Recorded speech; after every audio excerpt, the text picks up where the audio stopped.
आज हम +2 के बारे में पढ़ेंगे, +2 के चैप्टर 2 के बारे में, जो कि +2 क्लास चैप्टर दूसरा, जो कि लॉस्ट स्प्रिंग, जो कि बच्चों के बारे में है कि बच्चे जब गरीबी की हालत में रहते हैं तो वो किस तरह की स्थितियों में होते हैं। The author examines the analysis and the impoverished conditions and traditions that condemn children to a life of exploitation. These children are denied an education and forced into hardships and early in their lives. लेखक गरीबी की हालत में एवं रिवाजों का विश्लेषण करता है और कि किस तरह बच्चों को तिरस्कार की जिंदगी में धकेल दिया जाता है और इन बच्चों को शिक्षा का अधिकार नहीं मिलता और जल्दी ही इन्हें ज़िंदगी की मुश्किलों में झोंक दिया जाता है।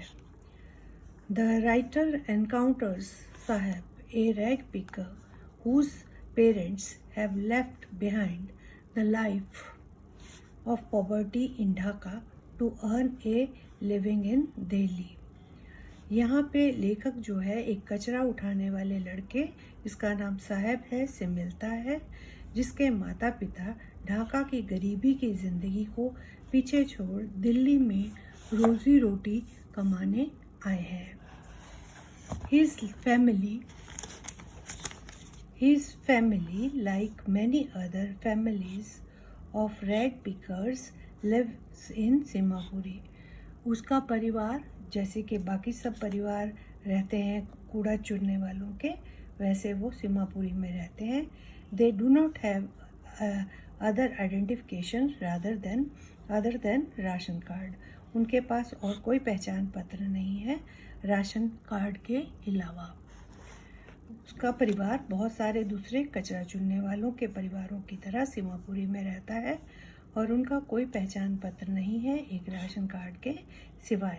The children do not go to school and they are excited at the prospect of finding a coin or even a 10 rupee note for rummaging in the garbage. बच्चे स्कूल नहीं जाते और वे कूड़ा टटोलते हुए सिक्का या 10 रुपए का नोट मिल जाने पर ही उत्साहित हो जाते हैं। It is only way of earning the life they live in impoverished conditions but are resigned to their fate. सिर्फ यही तरीका है उनकी कमाई का। वे गरीबी से भरे हालातों में जीते हैं और अपने को किस्मत के सहारे छोड़ देते हैं। The writer is pained to see Sahib, a rag picker whose name means the ruler of earth, lose spark of childhood and roams barefooted with his friends. लेखक साहब को देखकर दुखी होता है, एक कचरा बिनने वाला जिसके नाम का अर्थ है धरती का शासक। उसने बचपन की वो चमक खो दी है और नंगे पांव अपने दोस्तों के साथ घूमता है। From morning to noon, the author encounters him in a tea stall and is paid 800 rupees. He sadly realizes that he is no longer his own master and his loss of identity weighs heavily on his shoulders. सुबह से दोपहर तक लेखक उसे एक चाय stall पर मिलता है और वहाँ उसे 800 रुपये मिलते हैं। वह उदास मन से महसूस करता है कि वह अब अपना मालिक नहीं रहा। वह उसकी पहचान का खोना उसके नाजुक कंधों पर काफ़ी भारी जान पड़ता है। The author then tells another victim, Mukesh, who wants to be a motor mechanic, hailing from Firozabad, the center of India's Bengal making and glass blowing industry. He has always worked in glass making industry. लेखक एक दूसरे बच्चे एक दूसरे बेचारे बच्चे के बारे में बताता है जो मोटर मैकेनिक बनना चाहता है, जो कि चूड़ी एवं कांच से बनने वाली चीज़ों के उद्योग का केंद्र है और उसने हमेशा इस चूड़ी बनाने वाले उद्योग में काम किया। His family, like the others, there do